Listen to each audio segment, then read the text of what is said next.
हम एक surgeon Robert को देखते हैं जो स्पेन की एक मकामी यूनिवर्सिटी में लेक्चर दे रहा है। वो अपने तलबा को बताता है कि अब तक दुनिया भर में सिर्फ 9 चेहरों की पेवंदकारी हुई है और उनमें से 3 में उसने भी हिस्सा लिया था।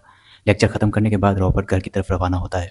रास्ते में अस्पताल की पार्किंग में रुक कर एक शख्स को पैसे से भरा बैग देता है और उसके बदले खून की एक बोतल लेता है। दरअसल रॉबर्ट को यह खून इसलिए चाहिए था क्योंकि वो अपने घर में एक लड़की पर गैरकानूनी तजुर्बा कर रहा था जिसका नाम वीरा था। रॉबर्ट ने इस तजुर्बे के बारे में किसी को कुछ नहीं बताया था और वीरा को अपने घर के कमरे में कैद कर रखा था। इस कमरे में चंद ही चीजें थीं जिनसे वीरा अपना दिल बहला सकती थी, लेकिन बाहर जाने की इजाजत नहीं थी। वो सारा दिन योगा करती, अपने कपड़े फाड़कर खौफनाक गुड़ियां बनाती और मुख्तलिफ अजीब और गरीब सरगर्मियों में मशगूल रहती।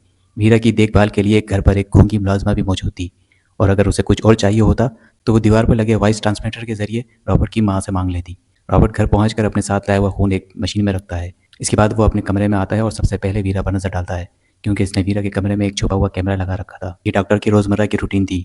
हर दिन वो अपने कमरे में आता, पहले वीरा पर नजर डालता, उसके कमरे की तसल्ली करता और फिर अपने तजुर्बात को जारी रखने के लिए उसके पास जाता।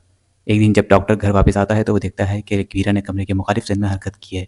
जब डॉक्टर उसके पास पहुंचता है तो वो वीरा के जिस्म पर काटने के निशानात देखता है और फौरन उसे घर के अंदर मौजूद ऑपरेटिंग रूम में ले जाकर उसका इलाज करता है। वीरा डॉक्टर से कहती है ऐसी जिंदगी से बेहतर है कि मुझे मार दो। डॉक्टर जवाब देता है अगर तुम मरना चाहती तो ये जख्म तुम कहीं और भी दे सकती थी। इस वाक़े के बाद रॉबर्ट मसनूई जिल्द बनाने के कुछ तजुर्बात शुरू करता है जिनमें उसे जानवरों के खून की भी जरूरत पड़ती है।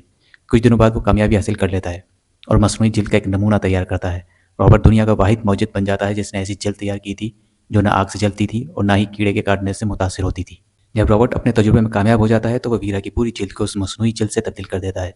तब्दीली के बाद वो वीरा से कहता है अब तुम्हें कभी कोई चोट नहीं लगेगी क्योंकि रॉबर्ट का तजुर्बा कामयाब हो चुका था। कुछ दिनों बाद रॉबर्ट अपनी उसी इजाद को एक मेडिकल सेमिनार में पेश करता है। वहाँ मौजूद मेहमानों को बताता है कि उसने जानवरों पर जिल्द का कामयाब तजुर्बा किया है और ये भी कहता है कि उस जिल्द को कभी मलेरिया नहीं हो सकता। रॉबर्ट अपनी इस इजाद का नाम अपनी मरहूमा बीवी सिंड्रेला के नाम पर रखता है जो एक कार हादसे में जाँ बाक हो गई थी। जब सेमिनार खत्म होता है और रॉबर्ट अपने घर वापस जाने के लिए निकलता है तो तंजीम का सरबराह इसे एक तरफ ले जाता है और पूछता है रॉबर्ट अगर तुमने इस जिल्द को इतना मजबूत बना दिया है कि इस पर मलेरिया का भी असर नहीं होता तो ये कैसे मुमकिन हुआ। रॉबर्ट यहाँ सच बोलते हुए एक अहम बात छुपाता है। वो ये नहीं बताता कि इसने जिनियाती मालूमात पिक्सेल्स से लेकर इन्हें इंसानी खलियात में दाखिल किया है। रॉबर्ट की इजाद वाकई शानदार थी लेकिन तंजीम के सदर ने उसका साथ नहीं दिया और फौरन उसे तमाम तहकीकात बंद करने का हुक्म दे दिया। रॉबर्ट सीधे अपने पुराने दोस्त मार्क के पास जाता है और उससे सारी सूरत बताता है। मार्क उससे मशवरा देता है रॉबर्ट तुम्हें अपने पुराने काम में वापस लौट जाना चाहिए। घर पहुंचकर रॉबर्ट कुछ देर अपने कमरे में बैठा वीरा को देखता है, फिर इससे मिलने जाता है और कहता है तुम पर जो तजुर्बा मैं कर रहा था वो आज खत्म हो गया है, अब तुम्हें किसी भी किस्म के तजुर्बे की जरूरत नहीं है।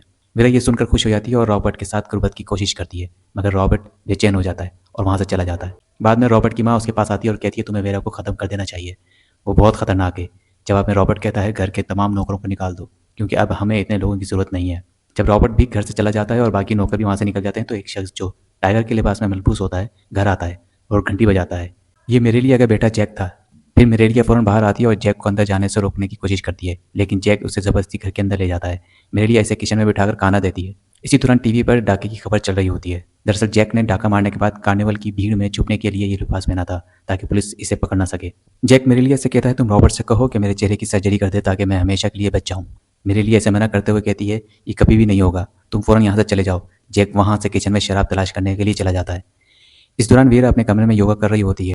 जैक वीरा को कैमरे में देख लेता है, फौरन उसे पहचान लेता है और हैरान होता है कि ये जिंदा कैसे हो सकती है, वो तो मर चुकी थी।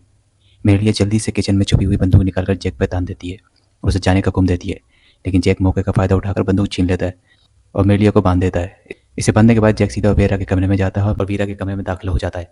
वो वीरा पर हमला करता है लेकिन वीरा उससे ज़्यादा ताकतवर होती है। फिर भी जैक जबरदस्ती उसे काबू करके कमरे के अंदर ले जाता है और वहाँ उसके साथ जिनसी ज्यादती करता है। इसी दौरान रॉबर्ट घर पहुंचता है और कैमरे में से ये सब देखकर गुस्से में आ जाता है। वो फौरन अपनी पिस्तौल उठाकर वीरा के कमरे की तरफ दौड़ता है और जैक पर फायर करके उसे मार देता है। रॉबर्ट जैक की लाश को ठिकाने लगाने का फैसला करता है। इसी दौरान मिरेलिया वीरा से रॉबर्ट के बारे में एक अहम राज फाश करती है। वो बताती है कि रॉबर्ट और जैक दरअसल सौतेले भाई हैं। जैक एक नौकर से पैदा हुआ था जो जैक की माँ को छोड़कर भाग गया था जब वो हमला थी। दूसरी तरफ रॉबर्ट अपने पुराने मालिक का बेटा था जिसने उसे अपनी बांझ बीवी को दे दिया था और उस सबको यही बताया था कि वो इनका अपना बेटा है। रॉबर्ट को कानूनी तौर पर उसके वालिदैन ने गोद ले लिया था लेकिन उसकी हकीकी माँ ने ही उसे पाला था क्योंकि वो अपने बेटे से बेहद मोहब्बत करती थी। वीरा ने मजीद पूछा जैक को ऐसा क्यों लगा कि वो मुझे जानता है। जवाब में वो बताती है तुम्हारी शक्ल रॉबर्ट की बीवी सिंड्रेला से बहुत मिलती है जिसकी मौत एक कार हादसे में हुई थी। मेरे लिए आगे बताती है कि जैक की परवरिश सड़कों पर हुई थी जहां वो अपने वालिदैन से दूर पला बड़ा। इसीलिए एक दिन जब वो पुलिस से बचने के लिए भाग रहा था तो मेरे घर आ गया और मुझसे मदद मांगी। इस दौरान इसने रॉबर्ट की बीवी सिंड्रेला को देखा। पहली ही नज़र में दोनों के दिल में मोहब्बत पैदा हो गई। कुछ दिनों बाद वो दोनों घर से भाग गए लेकिन बदकिस्मती से रास्ते में इनकी गाड़ी का हादसा हो गया जिसमें जैक बच गया लेकिन सिंड्रेला का चेहरा पूरी तरह चल गया। रॉबर्ट किसी तरह अपनी बीवी सिंड्रेला को घर वापस ले आया, लेकिन उसने घर के तमाम शीशे हटा दिए ताकि सिंड्रेला अपना चेहरा ना देख सके। एक दिन सिंड्रेला की बेटी बाहर लॉन में बैठकर गाना गा रही थी और सिंड्रेला बिस्तर से उठकर खिड़की के पास आई। जब उसने अपना चेहरा देखा तो वो खौफजदा होकर चीखने लगी और फौरन खिड़की से कूदकर अपनी जान दे दी। सिंड्रेला की बेटी ने जब ये सब देखा तो वो शदीद सदमे में चली गई। जब मेरेलिया वीरा को ये सब बता रही होती है, रॉबर्ट जैक की लाश दफन करके वापस घर आता है। घर आकर वो मेरेलिया की पुरानी पेशकश को भूल जाता है और आज रात उसे अपने साथ गुर्बत के लिए मदऊ करता है। रात को गुर्बत के बाद दोनों सो जाते हैं। रात में रॉबर्ट एक ख्वाब देखता है जिसमें वो 6 साल पहले एक दर्दनाक वाक़ये को याद करता है। ख्वाब में वो अपनी बेटी नाइल के साथ किसी शादी में शिरकत करता है ताकि नाइल अपनी सोशल लाइफ में वापस आ सके।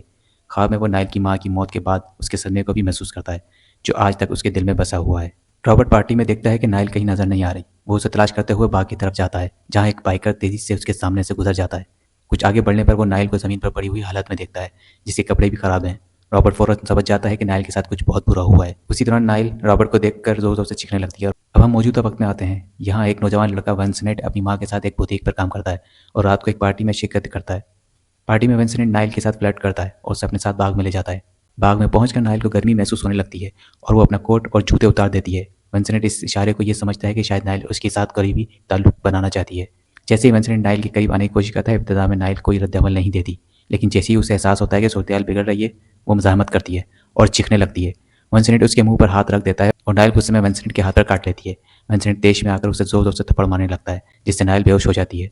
विंसेंट फौरन वहाँ से भाग जाता है और जब रॉबर्ट उसे भागते हुए देखता है तो उसने विंसेंट की बाइक की नंबर प्लेट नोट कर ली थी।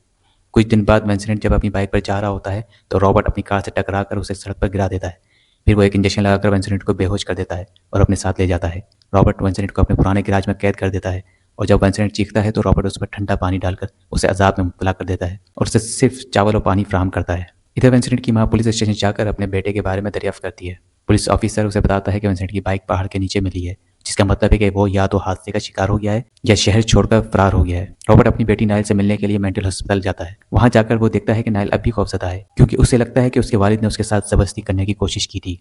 नाइल मुसलसल खौफ और सदमे में रहते हुए एक दिन अपनी जान ले लेती है। इस वाकये के बाद रॉबर्ट एक साइको डॉक्टर बन जाता है। नाइल को दफनाने के बाद रॉबर्ट घर वापस आता है और विंसेंट की दाढ़ी मोड़ देता है। फिर वो उसे दोबारा बेहोश करके ऑपरेशन थिएटर ले जाता है। वो अपने दोस्त डॉक्टरों की मदद से विंसेंट की जिन्स तब्दील करने की सर्जरी करता है। रॉबर्ट ने दीगर डॉक्टरों को एक जाली दस्तावेज दिखाई जिसमें ये दर्ज था कि विंसेंट अपनी जिन्स की तब्दीली को राज रखना चाहता है। इस जाली बयान की वजह से बाकी डॉक्टर रॉबर्ट के घर आकर ऑपरेशन थिएटर में सर्जरी करने पर राजी हो जाते हैं। कुछ वक्त बाद जब विंसेंट को होश आता है तो वो खुद को एक कमरे में अकेला पाता है और वो अपने नए जिस्म का ख्याल रखता है। जैसे ही उसका जिस्मानी जख्म बनने लगता है, रॉबर्ट आहिस्ता आहिस्ता बाकी जिस्म को भी मुकम्मल तौर पर औरत जैसा बना देता है, जिसमें नस्वानी छाती और नरम आवाज़ शामिल होती है। रॉबर्ट वीरा को मुकम्मल सूट फराहम करता है ताकि उसकी चिल महफूज रहे और उसके नए जिस्म को एक खूबसूरत शक्ल दी जा सके। एक दिन वीरा रॉबर्ट पर हमला करके वहाँ से भागने की कोशिश करती है, लेकिन रॉबर्ट ने पहले ही हर चीज़ का इंतजाम कर रखा होता है और दरवाज़ा बंद होता है। उसे खुद उठाकर उसके कमरे में छोड़ देता है। कुछ दिनों बाद सर्जरी का आखिरी मरहला मुकम्मल होने पर रॉबर्ट ने वीरा को अपनी मरहूमा बीवी सिंड्रेला की शक्ल दे दी और उसका नाम वीरा रख दिया। इब्तदाई तौर पर वीरा रॉबर्ट की फराहम करदा हर चीज़ को तबाह कर देती है। वो मेकअप को दीवारों पर लगा देती है और रॉबर्ट की दी हुई कपड़ों को फाड़ देती है। इसके पास तफरीह के लिए सिर्फ एक टीवी होता है जिससे वो अपना वक्त गुजारती है। कुछ दिन बाद रॉबर्ट अपनी माँ मेरेलिया को घर बुलाता है ताकि वीरा की देखभाल की जिम्मेदारी पूरी हो सके। एक दिन रॉबर्ट का दोस्त मार्क उसे मिलता है और एक अखबार दिखाता है जिसमें गुमशुदा शख्स के बारे में लिखा होता है और उसमें विंसेंट की तस्वीर भी होती है।